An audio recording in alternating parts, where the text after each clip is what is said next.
Zero? Yeah. Zero is a wonderful thing. In fact, Zero is my hero. How can Zero be a hero? Well, there are all kinds of heroes, you know. A man can get to be a hero for a famous battle he fought, or by studying very hard and becoming a weightless astronaut. And then there are heroes of other sorts, like the heroes we know from watching sports. But a hero doesn't have to be a grown-up person, you know. A hero can be a very big dog who comes to your rescue, or a very little boy who's smart enough to know what to do. But let me tell you about my favorite hero. My hero, Zero.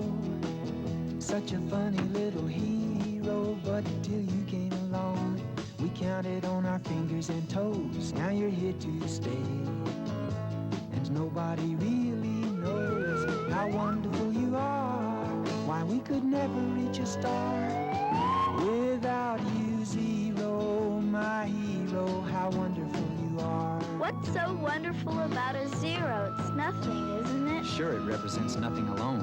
But place a zero after one, and you've got yourself a 10. See how important that is. When you run out of digits, you can start all over again.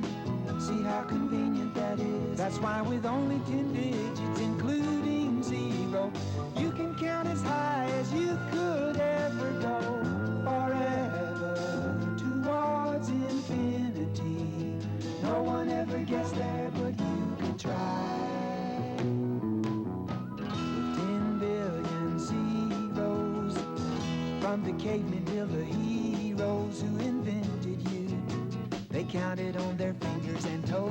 Maybe some sticks and stones, Or rocks and bones. their neighbors' toes. You're here, and nobody really knows how wonderful you are. Why we could never reach the star without you, Zero, my hero. Zero, how wonderful you are. Place 1 0 after any number, and you've multiplied that number by 10.